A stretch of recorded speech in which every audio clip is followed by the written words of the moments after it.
हमारे पास जो पेपर है आज वो है अक्टूबर नवंबर 2024 का पेपर 2 और यहाँ पर सबसे पहले जो है उसने कहा है आपको कि इधर बाद में आपको इंसर्ट भी चाहिए होगा इसके साथ का। और यहाँ पर सबसे पहले वो कह रहा है कि a program has been developed and released for general use. After a few months of use, an error is detected where under certain circumstances it outputs an unexpected value. The error in the program needs to be corrected. Identify the stage of the program development lifecycle that this correction is made in. तो उन्होंने कहा है कि release की कुछ अर्से बाद ये चीज़ हुई है, तो ये आपके पास जो स्टेज है ये मेंटेनेंस की स्टेज है, जहाँ पे आफ्टर रिलीज़ जो है वो प्रोग्राम को मेंटेनेंस की जा रही है। उसके बाद कहते हैं the program content a function lookup after investigation it is found that this. उन्होंने कहा ना कि आपके पास यहाँ पर वो जो है कि कहते हैं आपके पास एरर बाद में अकर हुई है, आफ्टर रिलीज हुई है ना। अच्छा, उसके बाद वो कहते हैं कि program contains a function lookup after investigation it is found that this is the function that sometimes returns an incorrect value. वो ये कह रहे हैं कि एक फंक्शन लुकअप आपके पास मौजूद है और ये बात देखी गई है कि ये एक इनकरेक्ट वैल्यू जो है रिटर्न कर रहा है। The integrated development environment is used to help locate the error. The IDE features of watch window, single stepping, and breakpoint will be used. Explain these features, including the order that they will be used in to locate the error in lookup. Lookup आपके पास एक function है और उसके अंदर हुआ क्या है कि एक एरर उसके अंदर है कि जिसके अंदर कि कभी कभार एक इनकरेक्ट वैल्यू रिटर्न कर रहा है। आईडी यूज़ की जा रही है ताकि ये एरर ढूंढी जा सके। आपके पास ये 3 फीचर्स हैं जो आपने यूज़ करने हैं। सबसे पहले तो बताएंगे कि ये फीचर्स किस तरह से यूज़ होंगे और किस सीक्वेंस में यूज़ होंगे ताकि इसमें से एरर आइडेंटिफाई की जा सके। तो सबसे पहले क्या होगा कि आपके पास एक ब्रेक पॉइंट सेट किया जाएगा ताकि एक सर्टन स्टेटमेंट पे इस्तेमाल किया जा सके जहाँ तक वो करेक्ट रिटर्न वो ठीक चल रहा है, और जहाँ पे एरर अगर हो गई है वहाँ तक आके रुक जाए। उसके बाद आप सिंगल स्टेपिंग इस्तेमाल करेंगे ताकि लाइन बाय लाइन वो एग्जीक्यूट हो कोड और आप हर स्टेटमेंट के ऊपर जो चेंज इन वेरिएबल वैल्यूज़ आ रहा है वो आप देख सकें। उसके बाद जो है आप एक वॉच विंडो यूज़ कर रहे होंगे ताकि आप उन वैल्यूज़ को ऑब्जर्व कर सकें। तो यहाँ पे लिखा जाएगा सबसे पहले कि set a break point at the start of set a break point within the module lookup. Lookup module के अंदर जो है हम ब्रेक पॉइंट लगाएंगे। This will stop the execution, this will stop the execution at a set point। उसके बाद क्या किया जाएगा, उसके बाद जो है आपके पास इस्तेमाल किया जाएगा यहाँ पर सिंगल स्टेपिंग ताकि one instruction at a time execute की जा सके। Then will use single stepping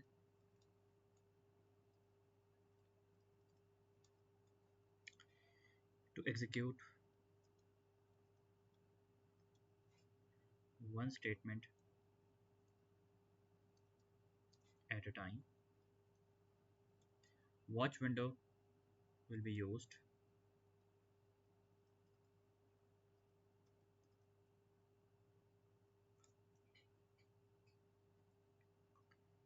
to observe values of variables in real time। ठीक हो गया? कोई क्वेश्चन इसके अंदर?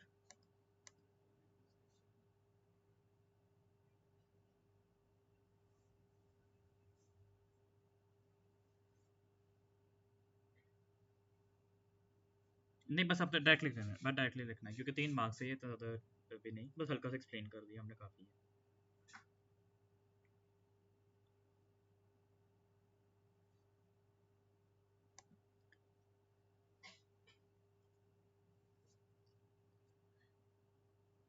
जी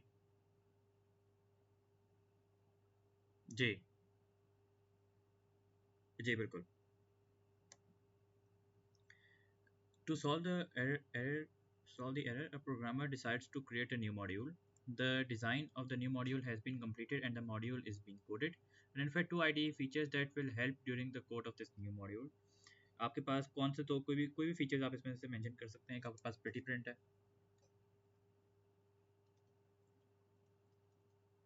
वो वाले जो कि बेसिकली कोडिंग स्टेज में जो हेल्प कर रहे होते हैं वो वाले। एक तो प्रिटी प्रिंटिंग होती है आपके पास, दूसरे आपके पास जो है वो कॉन्टेक्स्ट सेंसिटिव प्रॉम्प्ट्स होते हैं।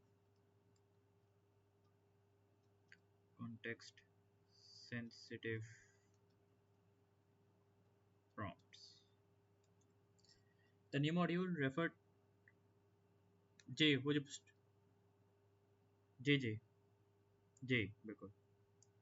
उसके बाद जो आपके पास आ जाता है, the new module refers to in part C introduces 3 new variables. Complete the following table by giving the appropriate data type for each. Name, index और रिजल्ट। नेम जो है कस्टमर नेम है, इसकी डेटा टाइप हमारे पास string आ जाएगी। उसके बाद जो है आपके पास आ जाता है इंडेक्स। इंडेक्स जो है बेसिकली एरे इंडेक्स जो होती है वो इंटीजर होती है आपके पास। और result, the result of division of any two non zero numbers. ये हमारे पास क्या होते हैं, ये हमारे पास रियल होता है।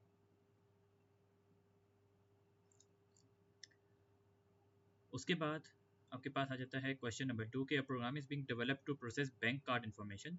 When the number is displayed, all the characters except the last four are replaced with the asterisk character। यानी कि जो स्टार का करेक्टर होता है ये इसके साथ रिप्लेस कर दीजिएंगे लास्ट फोर के अलावा। Card number are stored as string. The strings are between 10 to 20 characters in length. यानी कि हमारे पास जो है except the last four reveal रहेंगे, बाकी सारे गायब हो जाएंगे और ये 10 से 20 कैरेक्टर्स इन लेंथ होंगे। The function conceal will take the string representing a card number and return a modified string। और यहाँ पे एग्जांपल गिवन है कि जितने वो नंबर्स थे आपके पास, यहाँ पे आप देख सकते हो कि ये आपके पास 6 थे, तो यहाँ पे 6 दफ़ा एस्टेरिस्क आ गया। यहाँ पर आपके पास ये वाला स्ट्रिंग था, इसके लास्ट 4 को इग्नोर किया गया था, तो इतने ही काउंट का आपके पास एस्टेरिस्क डल गए। The function conceal will take the numeric string as a parameter representing the card number. Return a string in which the asterisk character replaces all except the last 4 characters of the card number parameter। तो parameter में ये लेगा card number और उसको इस तरह से convert कर देगा। बहुत को डिफ़िकल्ट चीज़ नहीं है, लेकिन कितने मार्क्स दिए इसने, 6 नंबर दिए। कर लेते हैं इसको। आपके पास आ जाएगा यहाँ पर function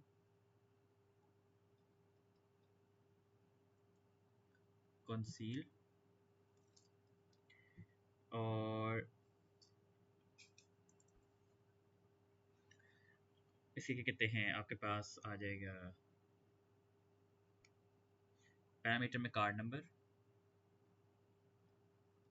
number integer, return string.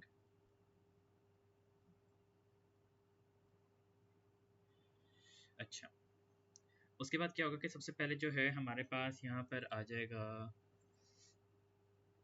सबसे पहले तो जो हमारे वो लास्ट 4 हैं उसको हम निकाल लेते हैं। लास्ट 4 वेरिएबल में हम ले लेंगे यहाँ पे, अगेन मैं यहाँ पे वेरिएबल डिक्लेयर नहीं कर रहा, लेकिन आपने करने होते हैं। यहाँ पर आ जाएगा आपके पास राइट साइड से जो कार्ड नंबर है उसके 4 डिजिट्स हम पिक कर लेंगे। अच्छा, यहाँ पे डायरेक्टली नहीं कर सकते। अच्छा, कार्ड नंबर क्या इंटीजर के तौर पे आया है? अच्छा, कार्ड नंबर स्ट्रिंग है। हाँ स्ट्रिंग है, ठीक है। हाँ जी, जी बिल्कुल, वही मैं सोच रहा था, वरना मैं वो str टू नम पहले करना पड़ता, सॉरी नम टू str। उसके बाद जो है आपके पास लास्ट फोर जब आपने एक्सट्रैक्ट कर ली, तो अब आपने क्या करना है कि यहाँ पर आप देख सकते हैं कि कितने यहाँ पर ये एस्ट्रिस्क मौजूद है। टोटल लेंथ -4 है ना, यहाँ पे देखो टोटल लेंथ इसकी कितनी है, 10 है। और यहाँ पे कितने मौजूद हैं, 6। इसी तरह से इसकी लेंथ कितनी है आपके पास, 9, 10, 11, 12, 13। 13 इसकी लेंथ है, तो आपके पास नजर आ रहा है कि 1 2 3 4 5 6 7 8 9। जी बिल्कुल। तो यहाँ पर आपको टोटल लेंथ -4 रिक्वायर्ड है। अगेन इस केस में भी अगर आप देखो तो आपके पास यहाँ पे ये 10 और ये 16 बन जाते हैं टोटल। और आप यहाँ पे देख सकते हो कि आपके पास यहाँ पे 1 2 3 4 5 6 7 8 9 10 11 12 यहाँ पे मौजूद है। और ये भी अगेन आपको नज़र आ रहा है कि टोटल लेंथ, यानी कि टोटल लेंथ आपके पास 16 थी और यहाँ पे ये 12 मौजूद है। तो टोटल लेंथ -4 जो है आपके पास यहाँ पर इस्तेमाल किए जा रहे हैं स्टार्स। तो आप यहाँ पे क्या करेंगे कि पहले स्ट्रिंग फॉर्म करेंगे इसके अंदर। आप यहाँ पे करेंगे for count 1 to length of card number -4।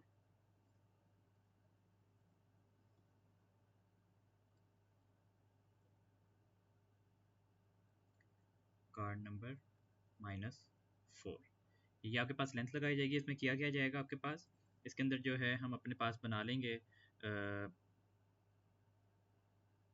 Just call it new S T R. New S T R आ जाएगा आपके पास। न्यू एस टी आर को इनिशियली आपको ब्लैंक करना पड़ेगा। इसको इनिशियली हम ब्लैंक रख लेते हैं और आपके पास यहाँ पर इसके साथ कॉन्केटिनेट होगा एक एस्ट्रिस्क करेक्टर, ठीक है। और ये आपके पास उतनी लेंथ का डिज़ायर्ड लेंथ का बन जाएगा जब आपके पास काउंट का लूप पूरा हो जाएगा। वंस आपके पास ये लूप पूरा हो गया तो आप क्या करेंगे, आप यहाँ पर जो है अपने पास वो स्ट्रिंग फॉर्म कर लेंगे। स्ट्रिंग कैसे फॉर्म किया जाएगा आपके पास,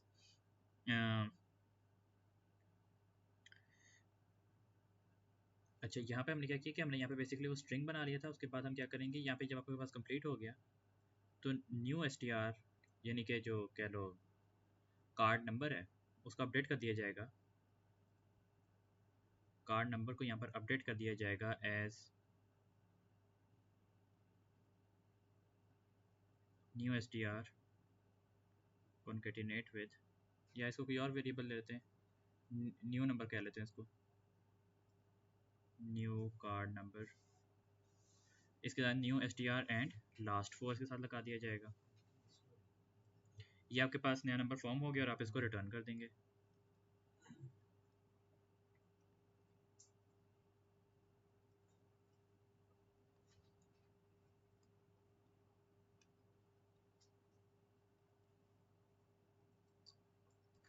ठीक हो गया, कोई सवाल इसके अंदर?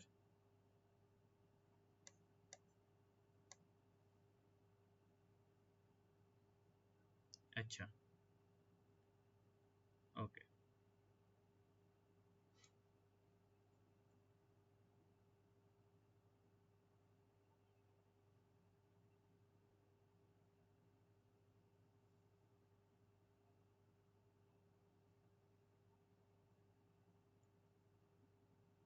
अच्छा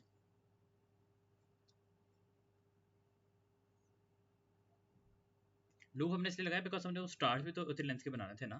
टोटल लेंथ -4 के इतने इतने स्टार्स कैसे बनाते, इसका कैसे इंश्योर करते कि इतने स्टार्स बने जितने रिक्वायर्ड थे। तो इसलिए हमने यहाँ ये लूप इस्तेमाल किया ना। मैं इसको ज़रा सेपरेट करके एक लाइन नीचे कर देता हूँ ताकि ज़रा नीटली नज़र भी आ जाए। एक सेकेंड, पता ही सब सिलेक्ट हो गया।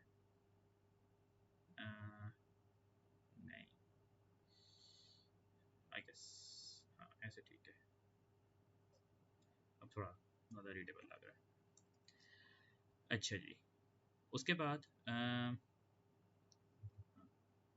उसके बाद कहते हैं requirements have been changed, conceal will now be written as a procedure which will process 100 card numbers each time it is called। हर दफ़ा जब कॉल किया जाएगा तो वो एक 100 कार्ड नंबर्स को प्रोसेस करेगा और वो आपके पास एक प्रोसीजर बन गया है। The card number will be stored in a 2D array card number. The original string will be stored in one column and the modified will be stored in column 2. Write pseudocode to declare the array।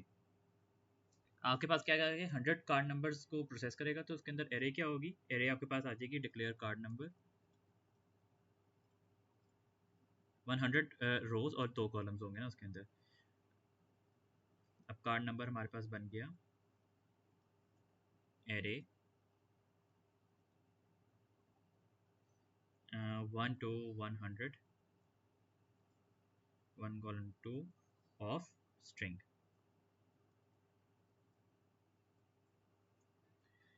The new procedure conceal will write the modified string to the corresponding element in column number 2. The array card number is passed as a parameter to the new procedure conceal। Identify how this parameter should be specified in the new procedure header। अब वो ये कह रहा है कि आपके पास क्या हो रहा है कि ये जो आपके पास एरे है ना, ये पैरामीटर में पास की जा रही है जो आपका प्रोसीजर कंसील है। और प्रोसीजर कंसील क्या कर रहा है, आपके पास मॉडिफाइड स्ट्रिंग जो है वो उस एरे में लिख रहा है, यानी कि हर दफ़ा एरे अपडेट हो रही है फॉर एवरी कॉल। तो उसमें क्या चीज़ होगी, इसमें बेसिकली ये है कि आपके पास ये जो पैरामीटर है एरे का, ये बाय रेफरेंस कॉल किया जाएगा। This parameter will be called by reference. उसकी वजह क्या है कि आपके पास हर दफ़ा वो एरे के अंदर जो वैल्यू थी वो अपडेट कर रही है, जो कि मैंने आपको बताया था कि जो आपके पास वेरिएबल की वैल्यू अपडेटेड वैल्यू आपने नेक्स्ट टाइम यूज़ करनी होती है, तो उसके लिए फिर आप बाय रेफरेंस कॉल करते हुए देना प्रोसीजर, ये पैरामीटर की वैल्यू आपने अपडेटेड अगली दफ़ा यूज़ करनी है। तो एरे के अंदर भी हर दफ़ा वो एक नया एलिमेंट फिल कर रहा है, 100 टाइम्स चल आइट्रेशन होनी है उसकी, उस वजह से आपके पास यहाँ पर बाय रेफरेंस कॉल किया जाएगा। ठीक है, क्लियर हो गया? अच्छा, उसके बाद वो कहता है आपको आगे कि a program uses a stack to hold up to 60 numeric values. The stack is implemented using two integer variables and a 1D array. The array is declared in pseudocode as follows. आपके पास ये इस तरह से declare हुई हुई है एक array this stack के नाम से. The stack operates as follows. The global variable sp acts at the stack pointer that points to the next available stack location. Next available free space की तरफ ये point कर रहा है, यानी कि पहले आइटम ऐड होगा और उसके बाद ये इंक्रीमेंट करेगा। The value of SP represents an index array index, यानी कि जो SP है वो बेसिकली array index शो करा रही है। Global variable on stack represents the number of values currently on the stack. कितनी वैल्यूज मौजूद है वो आपके पास on stack वेरिएबल में मौजूद है। The stack grows upward from the array index in array element index 1. array element index 1 से शुरू होगा ये। अब वो ये कह रहे हैं कि आपके पास इनकी क्या वैल्यूज होंगी। देखो SP क्या होगा आपके पास, क्योंकि फर्स्ट अवेलेबल फ्री स्पेस की तरफ बात कर रहे हैं और शुरू कहाँ से हो रहा है, इंडेक्स 1 से, तो SP की वैल्यू होगी 1। और ऑन स्टैक की क्या वैल्यू होगी, अभी तक कोई एलिमेंट उसमें मौजूद नहीं है तो इसकी वैल्यू 0 होगी। उसमें देते हैं explain why it is not necessary to initialise the array elements before the stack is used. Array elements को इनिशियलाइज करने की जरूरत नहीं, क्यों नहीं है, उसकी जरूरत इसलिए नहीं है क्योंकि आपके पास जो इनिशियलाइज्ड वैल्यूज हैं वो कभी एक्सेस ही नहीं हो रही। एरे ने तो अपने एसपी के अकॉर्डिंग एक्सेस होना है ना, तो वो तो स्टार्ट पॉइंटर के थ्रू एक्सेस हो रहा है, तो इनिशियलाइज करने का कोई पर्पस नहीं है क्योंकि वो value without the SP access हो ही नहीं सकती जब तक कि आप कोई वैल्यू उसके अंदर पुश ना कर रहे हो। तो उसके अलावा कोई तरीका तो है ही नहीं कि आप एरे को एक्सेस कर सकें, जिस वजह से आपको कोई जरूरत नहीं है उसको इनिशियलाइज करने की, क्योंकि आपके पास यहाँ पे इस तरह से लिखा जाएगा जैसे कि अनयूज्ड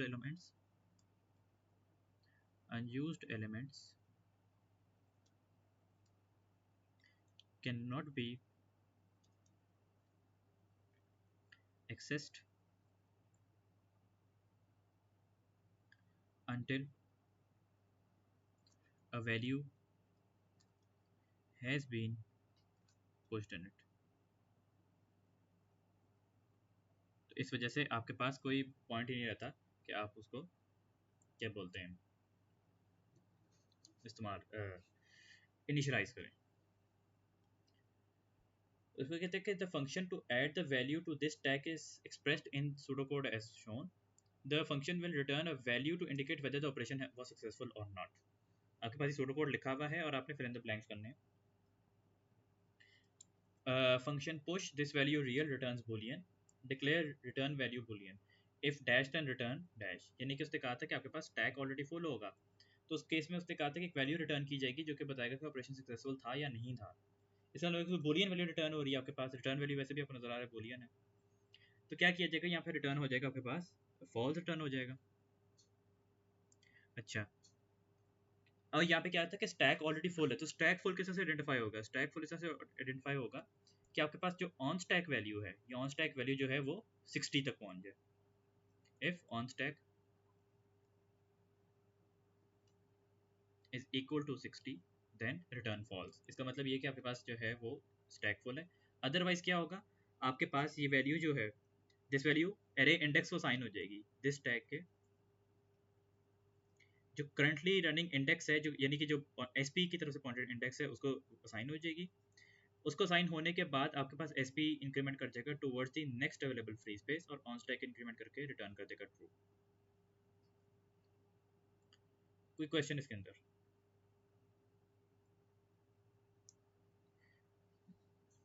जी मैं भी पार्ट एक्सप्लेन कर देता हूँ, एक मिनट। अब यहाँ पे उसने क्या कहा था कि आपने यहाँ पर सूडो कोड लिखना है इसके लिए।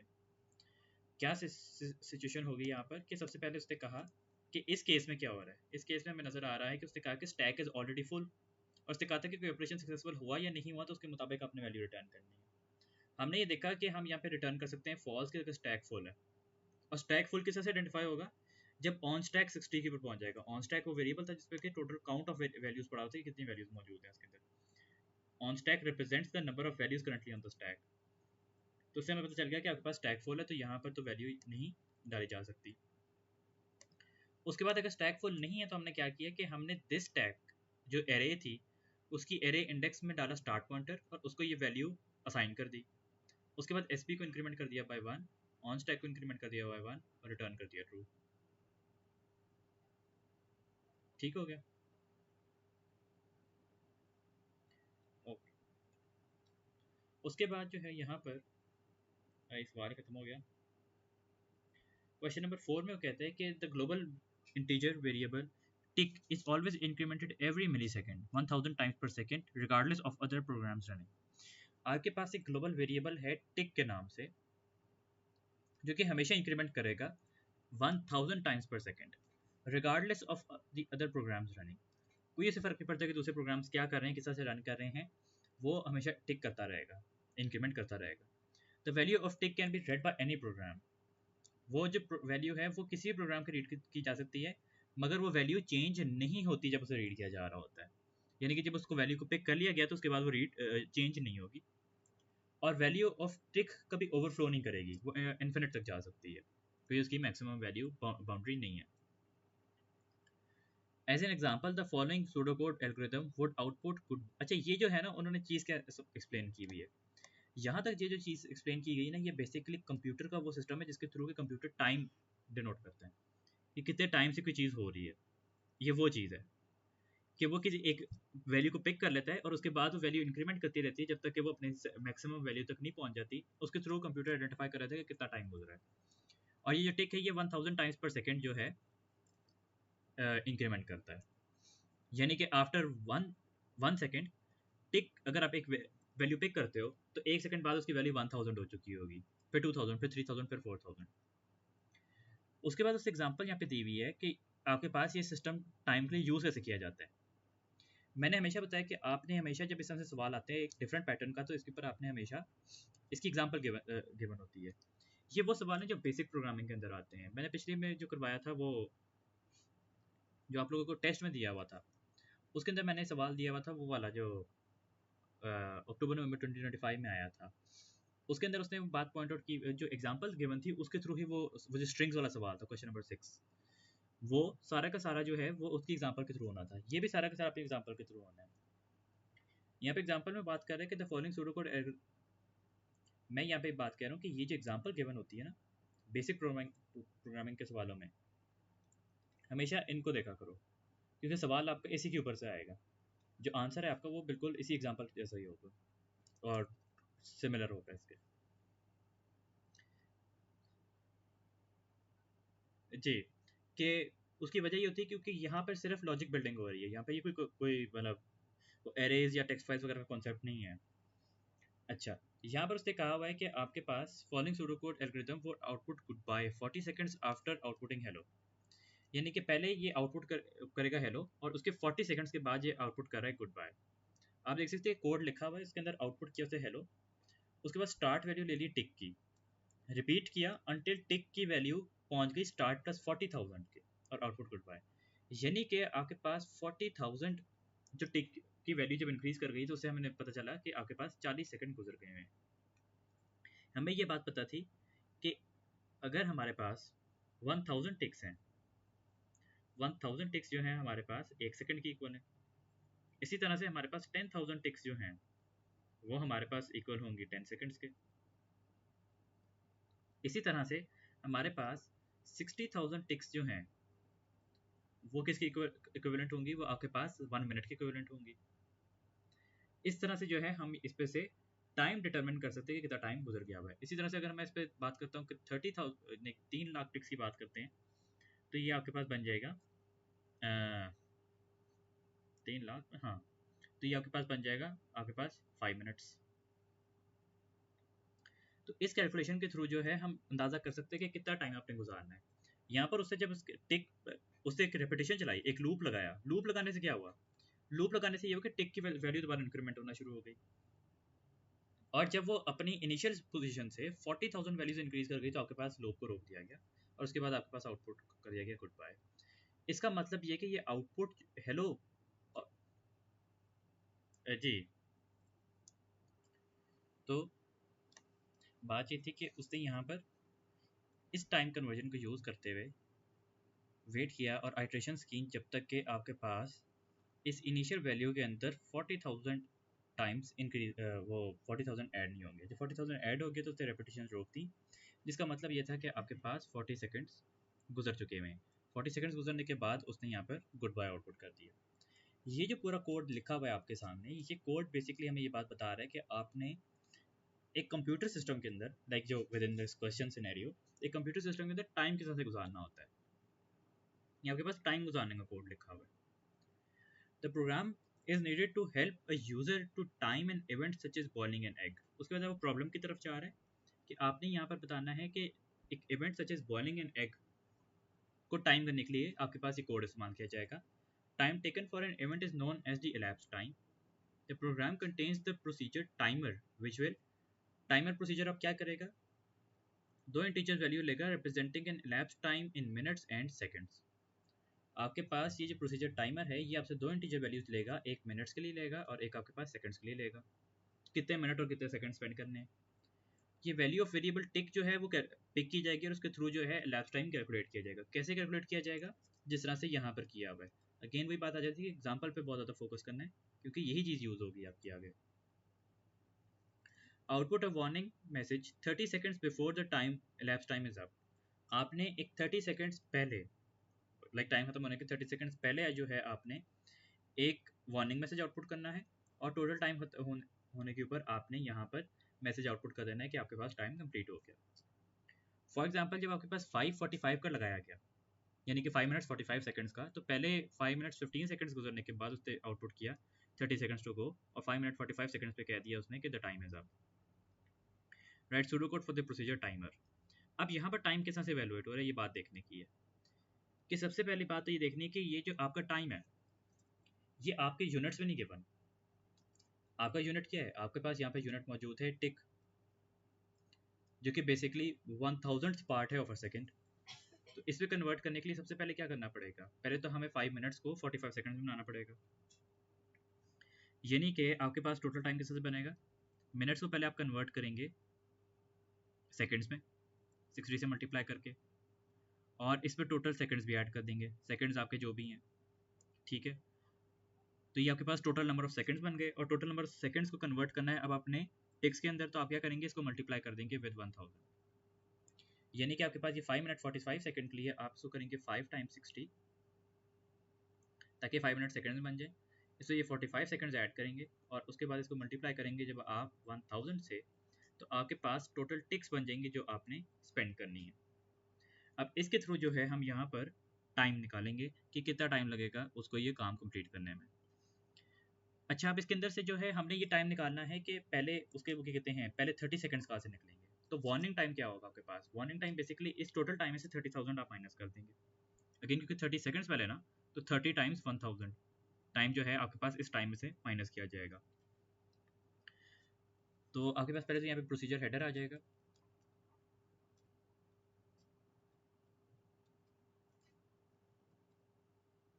टाइमर पैरामीटर में ले रहा है ये मिनट्स एंड सेकंड्स और ये दोनों जो हैं इसके पास इंटीजर है। उसके बाद यहाँ पर सबसे पहले जो है हम अपने पास एंड टाइम निकालेंगे। एंड टाइम हमारे पास किस तरह से निकलेगा, करंट वैल्यू ऑफ टिक पहले ली जाएगी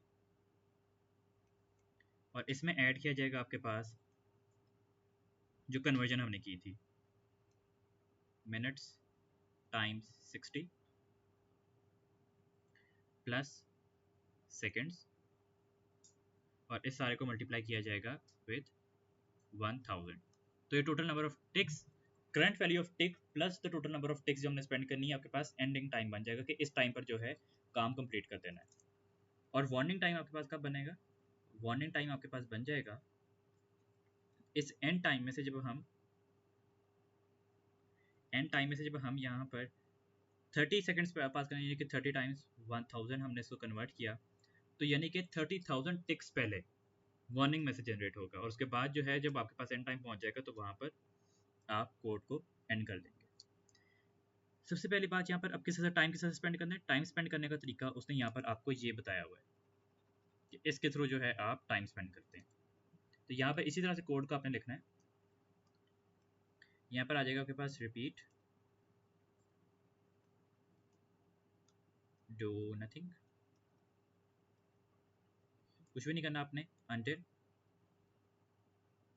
अंटिल जो है आपकी जो टिक है वो पहुंच जाएगी आपके until tick is equal to warning, क्योंकि जब आपने लूप स्टार्ट कर दिया तो उस वक्त जो है वो अपनी वैल्यू इंक्रीमेंट करना शुरू की, तो तब तक हम आइटरेट करा रहे हैं जब तक कि वो वार्निंग टाइम के बराबर नहीं हो जाती। अब यहाँ पर आउटपुट करवाया जाएगा आपके पास आउटपुट 30 सेकेंड्स टू गो। उसके बाद आप दोबारा से यहाँ पे टाइम स्पेंड करना शुरू करेंगे, repeat do nothing until tick is equal to end time। जब टिक आपके एंड टाइम तक पहुंच जाएगी तो यहाँ पर आप आउटपुट करा देंगे the time is up.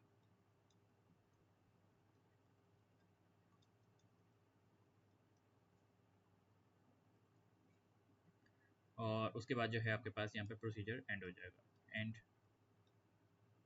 Procedure. मैं दोबारा समझा देता हूँ यहाँ पे क्या हुआ था। सबसे पहली बात तो ये कि हमने यहाँ पे टाइम कैलकुलेट किया। टाइम कैलकुलेट किस चीज़ में किया, हमारे पास यहाँ पे यूनिट्स टिक का था तो हमने टिक के अंदर एवेलुएट किया।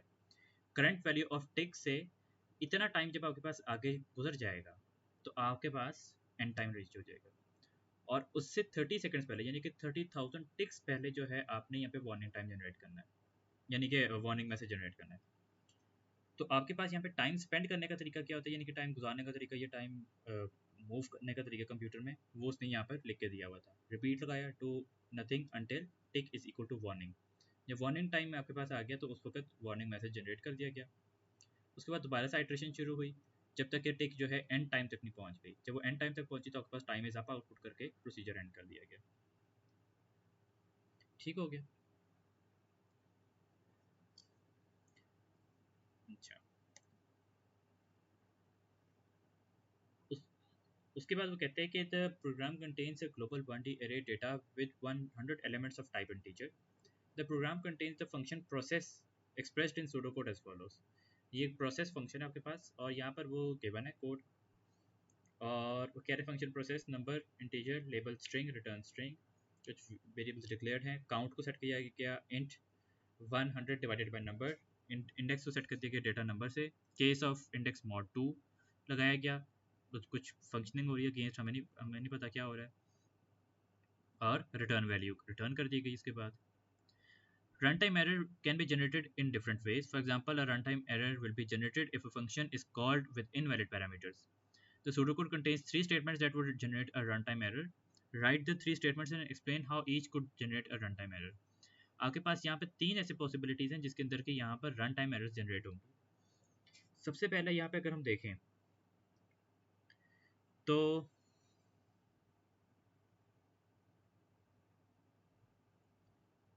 पहली रन टाइम एरर यहाँ पर किस चीज़ से अकर हो सकती है, वो इस चीज़ से अकर हो सकती है कि आपके पास ये जो डिवीजन हो रही है, यहाँ पे एक डिवीजन ऑपरेशन चल रहा है और रन टाइम एरर आपके पास जनरेट होती है जब डिवीजन पर 0 की जा रही हो।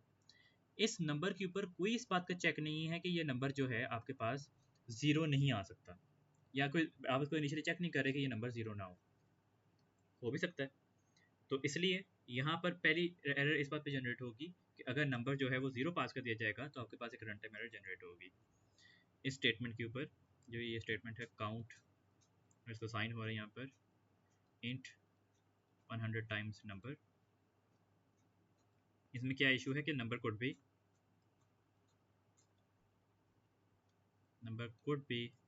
0 which can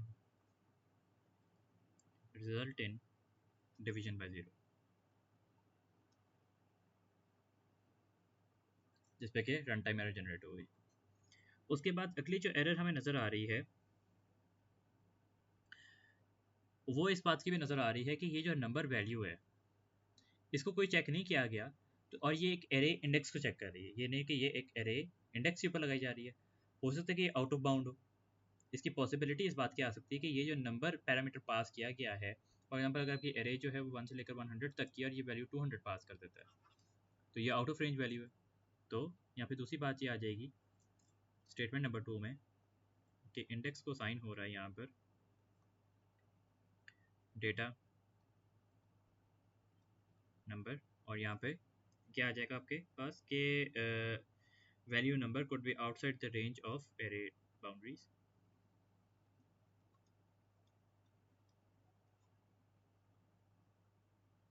Could be outside the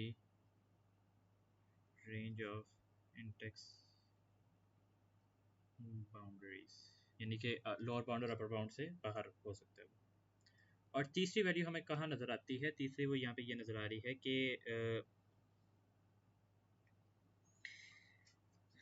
हाँ, तीसरी हमें एरर यहाँ पे ये नज़र आ रही है कि ये है ना, ये फंक्शन कुछ रिटर्न नहीं करेगा बिकॉज ये वेरिएबल एग्जिस्ट नहीं करता यहाँ पर। ये रिटर्न वैल्यू था और रिटर्न वैल्यू यहाँ पे लिखा है। तो तीसरी आपके पास एरर ये है कि कोई इस तरह का वेरिएबल है ही नहीं। रिटर्न रेडवेल, तो redwell variable is not defined. ये आपके पास total 3 errors, run time errors थी जो इसमें मौजूद थी। कोई सवाल इसके अंदर किसी का?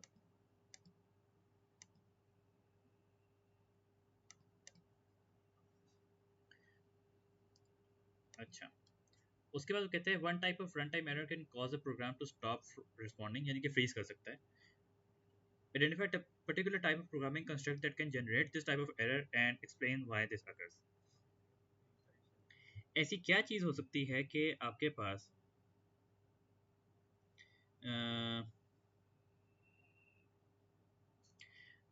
हाँ, वो ये कह रहे हैं कि कोई प्रोग्राम जो है वो फ्रीज कर जाए, यानी कि वो स्टॉप रिस्पॉन्ड करना स्टॉप कर दे।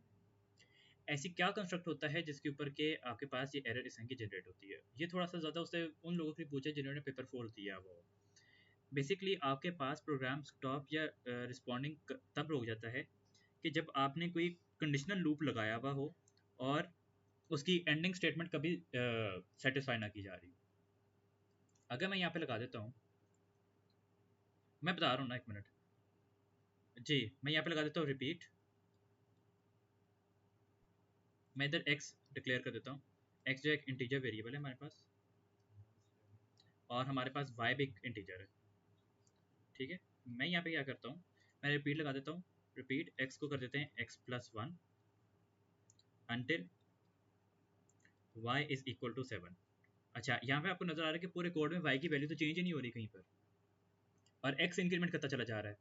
इसमें क्या होगा कि ये जो कंडीशन है ये कभी सेटिस्फाई ही नहीं की जा रही, जिस वजह से कि आपका प्रोग्राम फ्रीज कर जाता है, क्योंकि आइट्रेशंस बहुत ज़्यादा हो जाती हैं।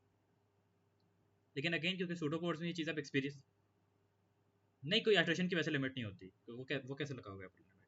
अगर जैसे से कोई आइट्रेशन की ऐसा लिमिट नहीं लगाई जा सकती। वो आईडी इसमें होती है सिर्फ वो, क्योंकि जब आप प्रैक्टिस कर रहे थे उसके लिए होती है, लेकिन वो लिमिट भी हटाई जा सकती है। इन जनरल वो आपके पास कुछ आईडीज़ में मौजूद होती है, और वो लिमिट भी बेसिकली जो होती है वो मेरे ख्याल से शायद 80,192 तक सेट हुई हुई होती है। लाइक इतनी आइट्रेशन के बाद वो रोक देता है क्योंकि वो समझ रहा होता है। लेकिन ये भी आप मैनुअली रिमूव कर सकते हो अगर 1 लाख 2 लाख या 3 लाख आइट्रेशन करनी है आपने। तो इसलिए इसके अंदर कंस्ट्रक्ट क्या होगा, आपके पास कंस्ट्रक्ट जो है वो आपके पास एक कंडीशनल लूप है वेयर, और इसके ऊपर आपके पास प्रोग्राम फ्रीज कैसे करवाया जाएगा? इस तरह से फ्रीज करवाया जाएगा कि the terminated condition is never satisfied.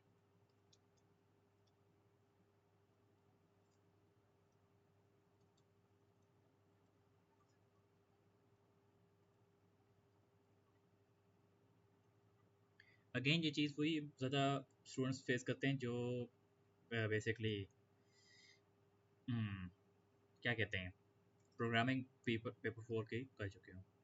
The function process contains a selection construct for using a case state structure, यानी कि उसने यहाँ पे एक सिलेक्शन के लिए आपके पास यूज़ किया केस स्ट्रक्चर, और वो कह रहे हैं कि यहाँ पर एक single selection construct with the same functionality without using a case structure लेके।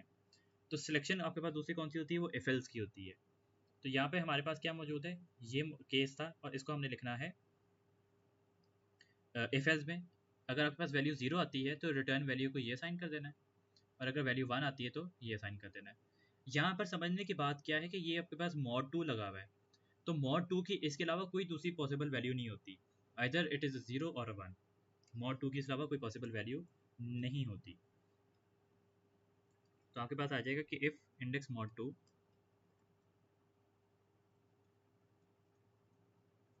इज इक्वल टू 0, देन हम क्या करेंगे, हम यहाँ पे रिटर्न वैल्यू को साइन कर देंगे। क्या साइन हो रहा था, to upper right label count, to upper right label count, else return value को क्या जा रहा था, रिटर्न वैल्यू को क्या दे रहे थे यहाँ पर हम 4 स्टार्स, है ना, ये साइन हो रहा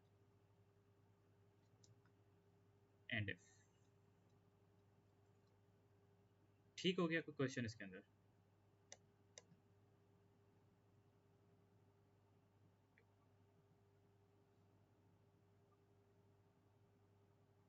क्लियर है ये? अच्छा, उसके बाद वो कहते हैं कि shop sell sandwiches and snacks, the owner chooses a daily special sandwich which is displayed on a board using outside the shop. Each daily special has two different fillings and is made with one type of bread. एक shop है जिसके ऊपर के आपके पास एक special किस्म का सैंडविच बनता है और वो उसके आउटसाइड बोर्ड पे डिस्प्ले हुआ है, और आपके पास ये जो स्पेशल सैंडविच है इसके अंदर दो डिफरेंट किस्म की फिलिंग्स होंगी और एक टाइप ऑफ ब्रेड इसमें लगी हुई होगी। So owner wants a program to randomly choose the daily special sandwich. यहाँ पे हमने रैंडम चॉइस के थ्रू जो है डेली स्पेशल सैंडविच बनाना है। याद रखिए ये जो रैंडम का आपके पास आ गया तो इसके लिए आपके पास इंसर्ट में से जो ये किधर गया, ये वाले दो न्यूमेरिक फंक्शन जो होते हैं इंटीजर का और रैंडम का, ये इस्तेमाल किया जाएगा। इसका इस्तेमाल करने का तरीका मैंने पहले भी बताया हुआ है कि कैसे इसे करते हैं, कि आपके पास यहाँ पर रैंडम फंक्शन के अंदर क्या पास किया जाता है, यहाँ पर पास की जाती है आपको जो रेंज होती है और प्लस माइनस इस पर होती है ऑफसेट, जिसके थ्रू के आप कोई भी रैंडम नंबर की रेंज अपने पसंद की सिलेक्ट कर सकते हैं। क्योंकि स्टैंडर्ड ऑपरेशन जो होता है इसके अंदर क्या होता है, स्टैंडर्ड ऑपरेशन जो इसका वैसे होगा वो 0 से लेकर रेंज -1 तक का होगा, ये इसकी जो होती है वैसे रेंज होती है, लेकिन आप इसके अंदर ये प्लस माइनस ऑफसेट करके अपनी मर्जी का वैल्यू रख सकते हैं। अच्छा, the program designer decides to store the possible sandwich fillings in a 1D array of type string. The array is declared in pseudocode as follows. आपके पास जो array है वो इस तरह से pseudocode में डिक्लेयर की गई है। Each element contains the name of one filling. The example of first five elements are shown. आपके पास ये 35 elements की array है और फर्स्ट 5 की यहाँ पर आपको जो फिलिंग्स हैं वो यहाँ पे शो कराई गई हैं। उसके बाद वो कहता है कि आपके पास दूसरी array है जिसके अंदर के 10 टाइप्स की ब्रेड स्टोर है और ये 10 एलिमेंट्स यहाँ पे मौजूद हैं, पहले 3 उसके शो कराए गए, और वो ये कह रहे हैं कि दोनों एरेज में से दे मे कंटेन अनयूज्ड एलिमेंट्स, दोनों एरेज में इस बात की पॉसिबिलिटी भी है कि एलिमेंट अनयूज्ड हो। The value of these will be an empty string and they may occur anywhere in the array, कहीं पर भी एरे के अंदर कोई ना कोई एम्प्टी एलिमेंट भी हो सकता है। दो एरेज हैं आपके पास, एक आपके पास मौजूद है फिलिंग के लिए और एक मौजूद है आपके पास ब्रेड के लिए। ब्रेड की एरे 10 एलिमेंट्स हैं और 35 एलिमेंट्स हैं फिलिंग के, लेकिन कोई भी कहीं पर भी खाली हो सकता है। The procedure special will output a message giving the daily special sandwich made for two randomly selected different fillings and one randomly selected bread. Unused array elements must not be used when creating the daily special sandwiches. वही कह रहा है कि आपके पास blank elements को नहीं use करना जब आप स्पेशल सैंडविच बना रहे हैं, और स्पेशल सैंडविच के लिए आपने 2 दफ़ा सेलेक्ट करने हैं 2 डिफरेंट किस्म के फिलिंग्स और एक डिफरेंट किस्म की ब्रेड, और उसके लिए आपके पास इस तरह का एक आउटपुट फॉर्म करना है कि आपके सैंडविच में क्या क्या चीज़ मौजूद होगी। इसके लिए आपने यहाँ पर प्रोसीजर स्पेशल लिखना है, हेडर उसने डिफाइन कर दिया हुआ है। क्या किया जाएगा, सबसे पहले जो है हम यहाँ पर 2 किस्म की फिलिंग्स एवेलुएट करेंगे। आपके पास यहाँ पे लगाया जाएगा, पहले स्टेप में यहाँ पर लगेगा रिपीट, रिपीट करेंगे और हम यहाँ पर एक रैंडम एरे इंडेक्स जनरेट करेंगे। इंडेक्स कैसे करेंगे? आपके पास कितने एलिमेंट्स मौजूद थे फ्लेवर फिलिंग के लिए? 35 मौजूद थे। तो हम ये बात जानते हैं कि आपके पास जो रेंज है दैट इज़ फ्रॉम 1 से लेकर 35 की। अच्छा, ये रैंडम फंक्शन किस तरह से काम करेगा? जब आप रैंडम फंक्शन को यहाँ पर देंगे तो रैंडम फंक्शन बेसिकली क्या नंबर जनरेट करेगा? जब यहाँ से मैंने आपको बताया था कि 0 से लेकर 34.99 तक इसे इंट करेंगे तो क्या होगा? इंट करने की सूरत में आपके पास ये बन जाएगा 34 तक, लेकिन हमें 1 से लेकर 35 तक चाहिए तो हम इसके अंदर +1 कर देंगे। ये +1 हमारी ऑफसेट है। इससे क्या हुआ कि आपके पास 1 से लेकर 35 तक डिफरेंट वैल्यूज जनरेट हो गई। उसके बाद हम यहाँ पर डिफरेंट फिलिंग्स निकाल सकते हैं इसी मेथड के थ्रू। इंट रैंड 35 +1, आपके पास एक इंडेक्स वैल्यू जनरेट होगी रैंडमली, और ये रेपिटेशन कब तक चलेगी? अंटिल फिलिंग इंडेक्स एक ब्लैंक एलिमेंट ना हो, is not equal to blank. जब तक वो ब्लैंक नहीं है तब तक ये आइटरेशन होती रहेगी, और जैसे ही वो ब्लैंक नहीं रहता आपके पास एक वैल्यू आ जाती है तो वो नंबर आपके पास स्टोर हो गया। उसके बाद आपके पास यहाँ पर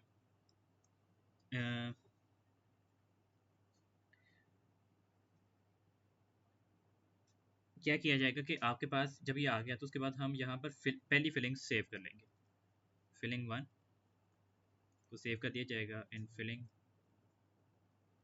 इंडेक्स। आपके पास एक फिलिंग सेव कर दी गई। अब दूसरी वैल्यू जो है जनरेट करनी है वो भी ब्लैंक इंडेक्स नहीं हो सकती और उसको यूनिक होना भी जरूरी है, दोनों फिलिंग सेम तो नहीं ना हो सकती। तो यहाँ पर आपके पास आ जाएगा रिपीट।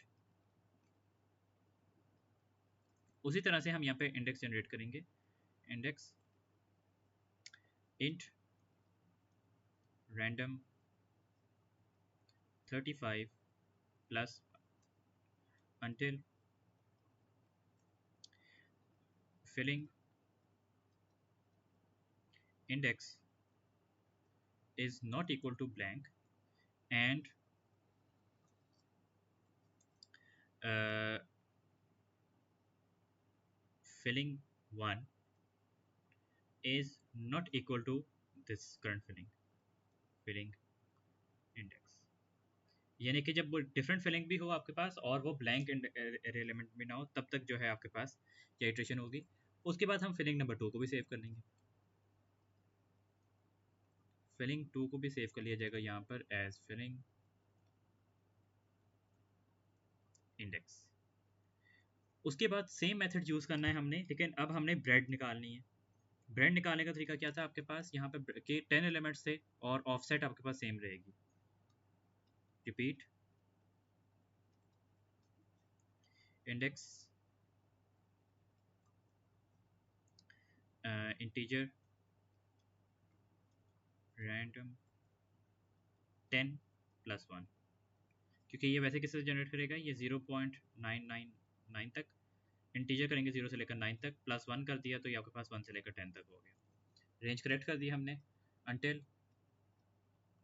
अब यहाँ पे ब्रेड एरे के लिए ये bread index is not equal to blank. उसके बाद हम यहाँ पे ब्रेड को भी सेव कर लेंगे। ब्रेड को यहाँ पे सेव कर लिया जाएगा, दिस ब्रेड कर लेते हैं, दिस ब्रेड ब्रेड इंडेक्स। उसके बाद हम यहाँ पे आउटपुट मैसेज दे देंगे। आउटपुट मैसेज किस तरह से फॉलो था कि the daily special is filling 1 and filling 2 on this bread. तो यहाँ पे आउटपुट आ जाएगा आपके पास, output the daily special is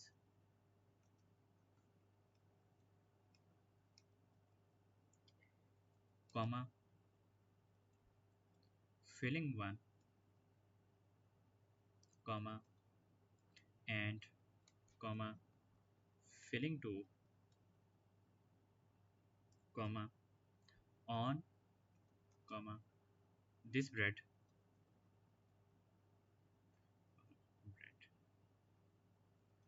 ठीक है, आपके पास ये आउटपुट आ गया और उसके बाद आपने कर दिया यहाँ पर एंड प्रोसीजर। कोई क्वेश्चन इसके अंदर? क्लियर हो गया? अच्छा, उसके बाद जो है आपको कहता है कि the owner decides that some combination of filling do not go well together, for example and cookies and peanut butter. Describe how the design could be changed to prevent certain combinations being selected. Certain combinations की selection जो है आप किस तरह से करेंगे कि आप यहाँ पर जो एक अपने पास एरे बना लेंगे और एरे बनाने के बाद क्या किया जाएगा कि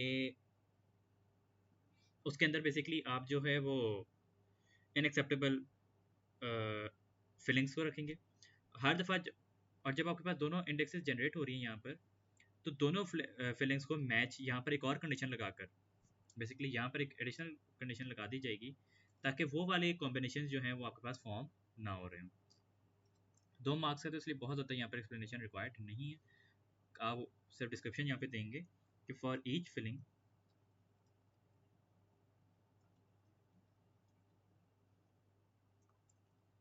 अ list of unacceptable fillings is made as an array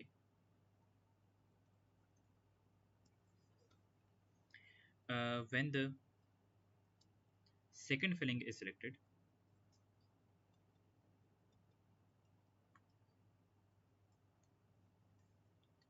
a condition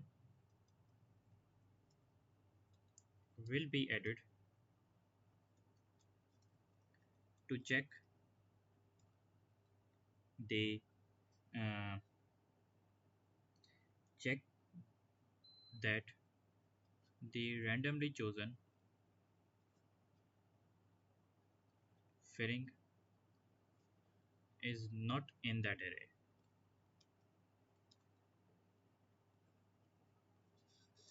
इस तरह के सवालात को जो है ना थोड़ा सा सोच के लिख लें तो आपको इसके मार्क्स मिल जाते हैं, बहुत ज़्यादा मुश्किल नहीं होता। उसके बाद वो कहता है कि क्वेश्चन नंबर 7, इतने ज़्यादा क्वेश्चन दे दिए इसने। अच्छा, a customer runs a computerised loyalty card system. एक कॉफ़ी शॉप है जो कि कंप्यूटराइज्ड लॉयल्टी कार्ड सिस्टम चला रहा है। Customers are issued with a loyalty card with their name together with a unique customer ID. हर कस्टमर को जो है वो क्या करते हैं कि एक लॉयल्टी कार्ड दिया जाता है जिसके ऊपर उनका नेम मौजूद होता है और एक यूनिक कस्टमर आईडी मौजूद होती है। Loyalty points are added to their card each time they spend money at the shop. जब जब वो पैसे स्पेंड करते हैं शॉपकीपर तो उनको लॉयल्टी पॉइंट्स मिलते हैं। The following information is stored for each customer. ये सारी इन्फॉर्मेशन आपके पास स्टोर्ड है।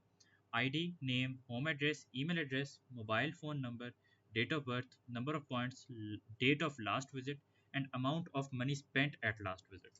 ये सारी चीज़ें उनकी स्टोर होती हैं।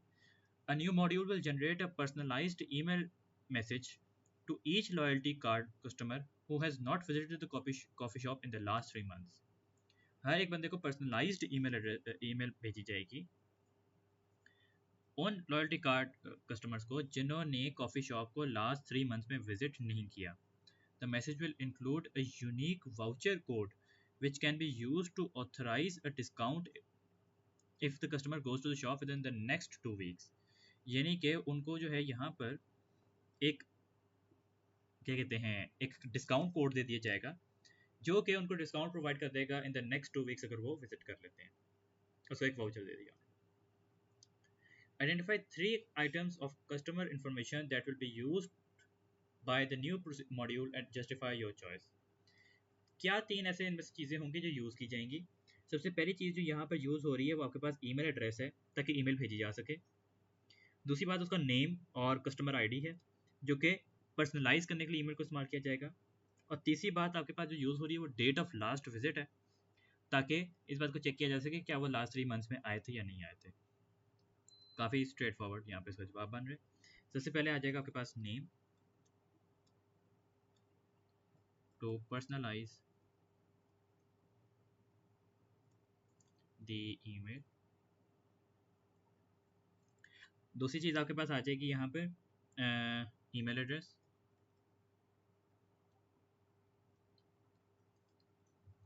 टू सेंड द ईमेल, और तीसरी चीज़ यहाँ पर आ जाएगी आपके पास डेट ऑफ लास्ट विजिट,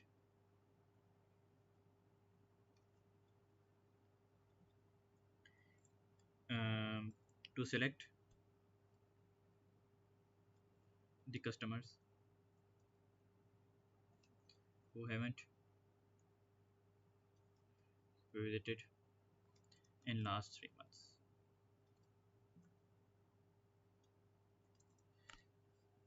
कोई क्वेश्चन इसके अंदर?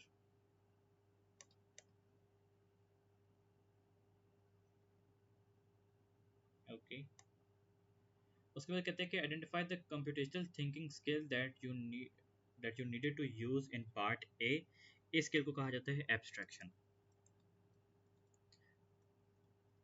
जिसके अंदर के आपके पास एसेंशियल इन्फॉर्मेशन एक्सट्रैक्ट की जाती है और बाकी सारी एक्स्ट्रा चीज़ों को आप इग्नोर कर देते हैं।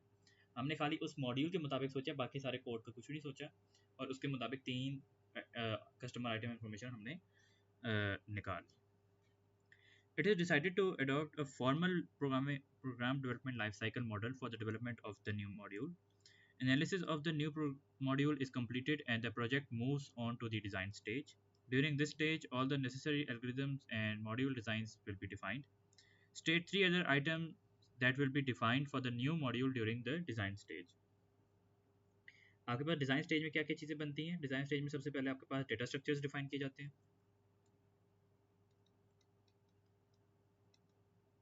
दूसरी चीज़ जो आपके पास बनती है वो आपके पास डिज़ाइन किया जाता है choice of the development environment होती है, चॉइस ऑफ डेवलपमेंट एनवायरनमेंट यानी कि आईडी। और तीसरी चीज़ जो आपके पास डिसाइड की जाती है वो यूज़र इंटरफेस होता है, टेस्टिंग मेथड्स और आपके पास लाइब्रेरी रूटीन्स, वो सारी चीज़ें। तो यहाँ पे हम लिख लेते हैं यूज़र इंटरफेस कि डिज़ाइन स्टेज में हमारे पास ये सारी चीज़ें। उसके बाद वो कहता है कि the part of the coffee shop contains the 3 program modules as follows. ये सारे प्रोग्राम मॉड्यूल्स हैं। सबसे पहले आपके पास मॉड्यूल इनिट है that has no parameters and returns a Boolean. कोई पैरामीटर्स इसको जाने नहीं, लेकिन ये बूलियन रिटर्न करता है। Module reset takes a string as a parameter and returns an integer. ये पैरामीटर में लेता है और रिटर्न करता है इंटीजर। स्ट्रिंग ले रहा था और रिटर्न कर इंटीजर। चेक जो है वो repeatedly calls init followed by reset, यानी कि वो रिपीटेडली कॉल करेगा पहले इनिट को और उसके बाद वो रीसेट को, यानी कि पहले इनिट फिर रीसेट फिर इनिट फिर रीसेट, इस तरह से आइटरेट करेगा। स्ट्रक्चर चार्ट ड्रॉ करना है to represent the relationship between the 3 modules including the parameters and return values. किस तरह से ड्रॉ किया जाएगा? इस तरह से यहाँ से ड्रॉ किया जाएगा। आपके पास यहाँ पे मॉड्यूल आ जाएगा चेक,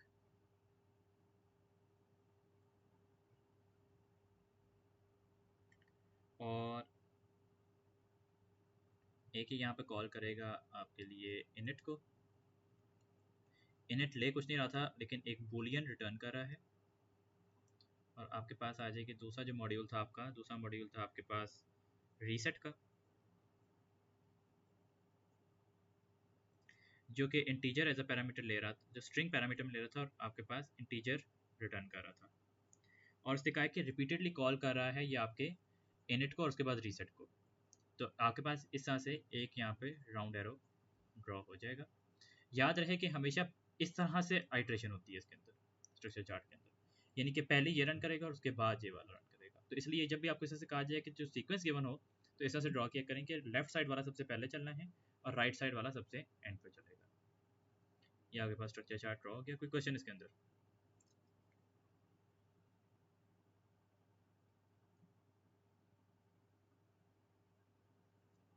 क्लियर हो गया ये?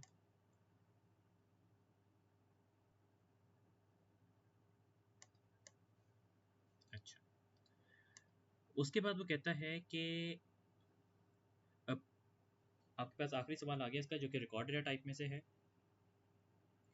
कि a program is being developed to implement a game for up to 6 players. एक प्रोग्राम डेवलप किया जा रहा है जो कि आपके पास गेम के लिए इस्तेमाल किया जाएगा 6 प्लेयर्स की गेम के लिए। During the game each player assembles a team of characters. एक प्लेयर जो है वो अपने पास एक टीम ऑफ करेक्टर्स बनाएगा। At the start of the game there are 45 characters available. In total 45 characters मौजूद हैं। हर करेक्टर के 4 एट्रीब्यूट्स हैं: player, role, name and level. Level जो है वो 0 से लेकर 100 तक इंक्लूसिव है। नेम जो है आपके पास यूनिक एलिमेंट है इसका। इसके अलावा उनका कोई ना कोई रोल भी हो सकता है, टीचर, डॉक्टर वगैरह का, और उनके पास एक प्लेयर नंबर है जो बता रहा है कि वो कौन से प्लेयर के पास मौजूद है। The programmer has defined a record data type to define each character. The record type definition is shown in pseudocode as follows. Record type जो define की गई थी वो यहाँ पे मौजूद है. The player field indicates the player to which the character is assigned. ये प्लेयर फील्ड बता रहा है कि कौन से वाले प्लेयर को मिला हुआ है, 1 से लेकर 6 तक कौन से वाले प्लेयर के पास है, और ये वैल्यू सेट हुई होगी 0 पर अगर वो किसी भी प्लेयर के पास वो करेक्टर नहीं गया हुआ अभी तक। यानी कि अगर वो कोई डॉक्टर है, ये ली जो है वो for example is a doctor और ये भी किसी प्लेयर के पास नहीं है तो 0 पे, और अगर प्लेयर नंबर 3 के पास है तो इसकी प्लेयर एट्रीब्यूट 3 पे सेट हुआ होगा। The programmer has defined a global array to store the character data as follows. Declare character array 1 to 45 of character type. At the start of the game, all record fields are initialized and all player field values are set to 0. The programmer has defined a program module as follows. उसने यहाँ पे program module define किया हुआ है assign का। ये क्या कर रहा है आपके पास, ये दो पैरामीटर्स ले रहा है। एक इंटीजर जो कि प्लेयर नंबर रिप्रेजेंट कर रहा है और एक string representing the character role. Searches for the character array for an unassigned character with the required role. If found, assign the character to the given player and output a confirmation message. For example, Bill the builder has been assigned to player 3. If no unassigned character with the required role is found, output a suitable message. वो ये कह रहे हैं कि आपके पास for example यहाँ पे given होगा कि आपने यहाँ पर डॉक्टर सर्च करना है फॉर प्लेयर नंबर 4। आपकी इस एरे को सर्च किया जाएगा, ये वाली एरे को, जिसके अंदर के आप कंपैरिजन दो चीज़ों का करेंगे। एक तो ये कि ये जो प्लेयर वैल्यू है ये सेट हुई वो 0 पर, और रोल जो है वो डॉक्टर हो। जहाँ पर आपको ये वाली चीज़ मिल जाए वहाँ पर आप इस वैल्यू को अपडेट कर देंगे 4 के साथ, और उसके बाद आप इसके साथ ये सूटेबल मैसेज आउटपुट कर देंगे, वरना आप बता देंगे कि आपको कोई वैल्यू वहाँ पर नहीं मिली। लीनियर सर्च करना है ऑफ एन एरे जिसके अंदर के रिकॉर्ड टाइप स्टोर्ड है, और जब वो वैल्यू मिल जाएगी तो उसके अंदर आपने इसको इस एट्रीब्यूट को अपडेट कर देना है to this parameter value.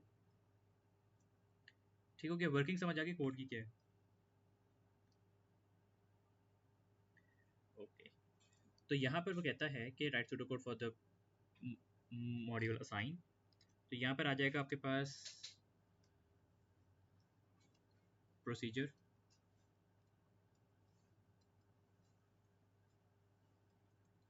Assign, यहाँ पर आ जाएगा this role is a string, और यहाँ पे प्लेयर नंबर आ जाएगा आपके पास एज इंटीजर। उसके बाद हम क्या करेंगे, हम यहाँ पर अपने पास एक लीनियर सर्च करेंगे यहाँ पर, जहाँ पर आपके पास आ जाएगा डन को कर देंगे यहाँ पर हम फॉल्स, और इंडेक्स को सेट कर देंगे यहाँ पर हम 1 पर।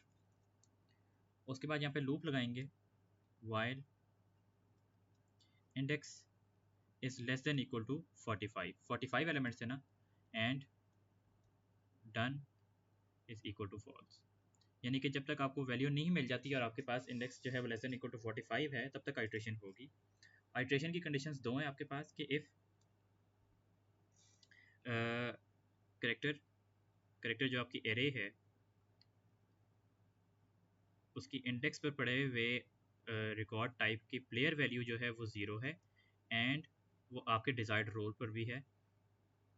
Character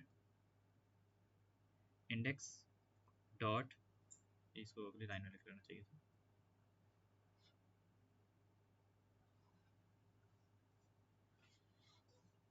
and character index dot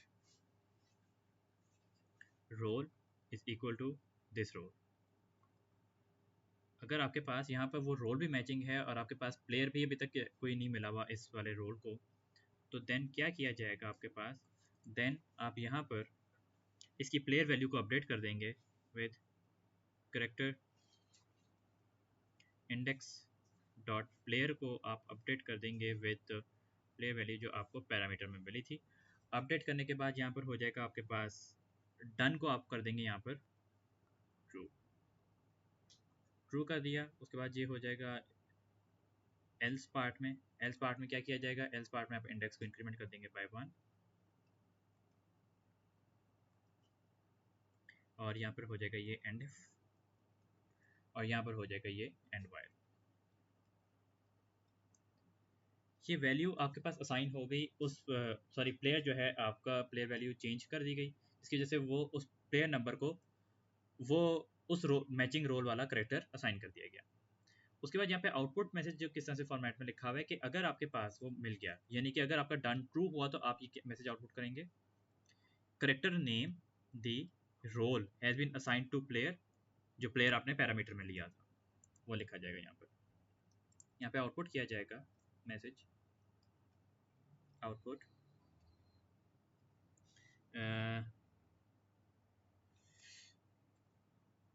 character index character index dot name comma the comma character index dot role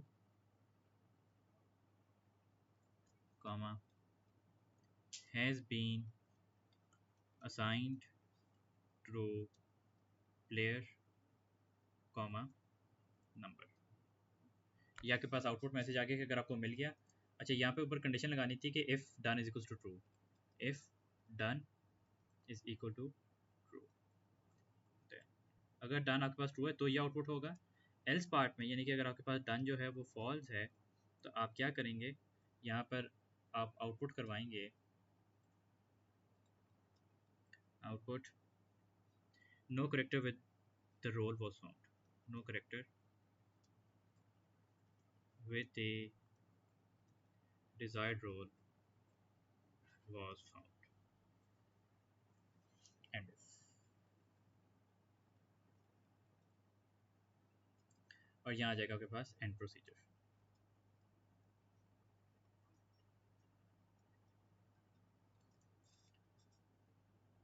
ठीक हो गया, इसमें कोई सवाल किसी का? सबसे पहले हमने क्या किया, सबसे पहले हमने यहाँ पर अपने पास लूप लगाया और लीनियर सर्च परफॉर्म की है दो कंडीशंस के ऊपर कि करेक्टर इंडेक्स डॉट प्लेयर 0 हो और रोल जो है वो आपके पास दिस रोल के बराबर हो। तो अगर ये दोनों कंडीशंस मैच करी तो उस पर क्या किया कि हमने फिर प्लेयर वैल्यू को अपडेट कर दिया इस नम के साथ जो पैरामीटर में हमने लिया था और डन को सेट कर दिया गया ट्रू पर। वरना अगर ये चीज़ नहीं हुई तो उसमें एल्स पार्ट में आके इंडेक्स इंक्रीमेंट कर दी। अगर डन ट्रू था आपके पास तो फिर हमने सूटेबल मैसेज उसी फॉर्मेट में आउटपुट कर दिया जो ऊपर गिवन था, वरना हमने उसके मुताबिक मैसेज आउटपुट कर दिया कि वो आपको आइटम नहीं मिला। सिंपल क्वेश्चन था 7 नंबर का रिकॉर्ड डेटा टाइप के ऊपर। ये अक्टूबर नवंबर 24 और अक्टूबर नवंबर 25 दोनों दफ़ा में इसने जो है रिकॉर्ड डेटा टाइप के सवाल दिए हैं। इससे पहले ये नहीं देता था इतने ज़्यादा, बहुत बेसिक्स होते थे इससे पहले। A new module will store the contents of the character array in a text file. The module is defined as follows. आपके पास यहाँ पर contents of the character array text file में store किए जाएंगे और यहाँ पे save का मॉड्यूल क्या करेगा, form a string of each record with field separated by the character up arrow and write each string to a separate line of the new file named savefile.txt। यानी कि आपके पास हर एट्रीब्यूट को इस character के साथ concatenate कर देना है। 4 एट्रीब्यूट्स हैं ना उसके, कौन कौन से एट्रीब्यूट हैं यहाँ पर आपके पास मौजूद है, प्लेयर, रोल, नेम और लेवल। इन सबको आप कॉन्केटिनेट करेंगे और उसके बाद यहाँ पर आप इसको एक new line of the text file पे लिख देंगे। बहुत सिंपल सा हेडर गिवन है यहाँ पर। सबसे पहले आप फाइल को ओपन करेंगे राइट मोड में, राइट मोड में ओपन करेंगे या पेन मोड में, on a new file, new file है तो राइट मोड में ओपन करेंगे। तो यहाँ पर आ जाएगा open file, save file, save file, save file dot txt for right. उसके बाद आप यहाँ पे लूप लगाएंगे 45 एलिमेंट्स का, फॉर इंडेक्स 1 to 45, और यहाँ पर हमने इन चारों एलिमेंट्स को कॉन्केटिनेट कर देना आपस में। याद रहे कि जो इंटीजर एलिमेंट्स है वो डायरेक्टली कॉन्केटिनेट नहीं होंगे, ये दोनों जो हैं इनको बड़े ख्याल से पहले आपने कन्वर्ट कर लेना है इनटू स्ट्रिंग।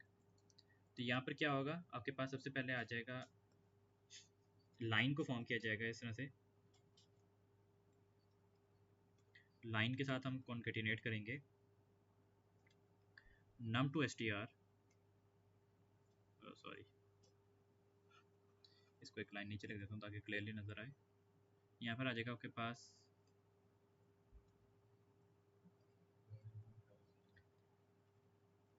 लाइन के साथ करेंगे हम इसे num to str character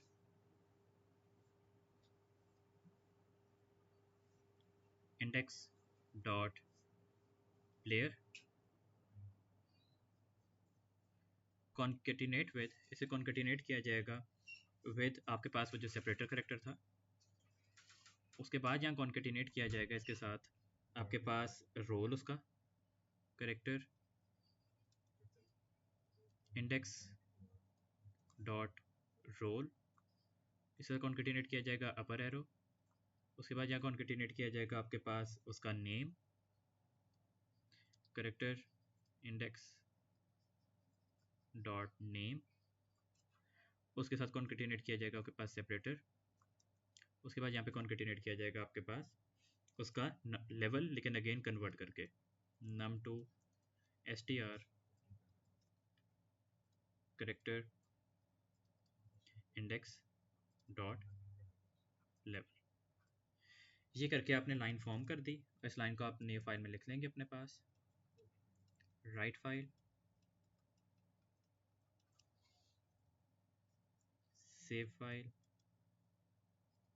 dot txt comma line.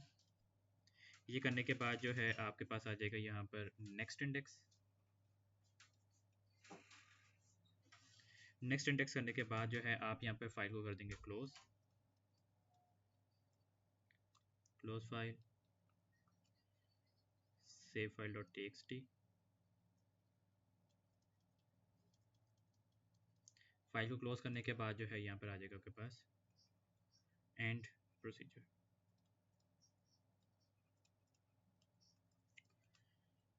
कोई क्वेश्चन इसके अंदर?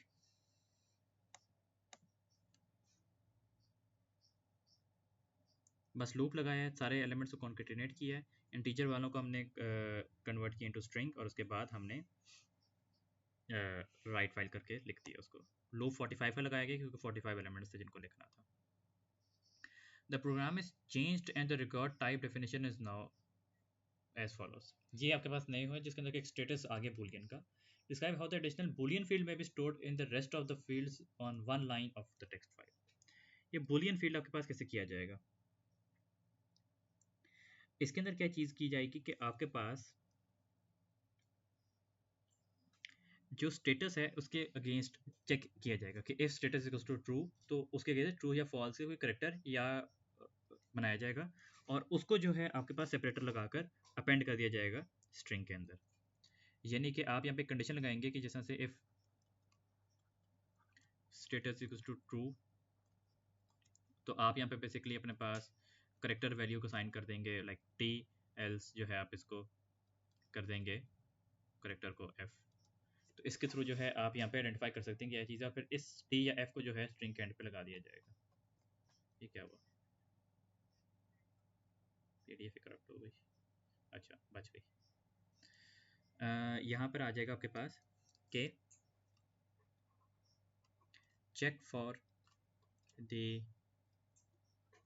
Status value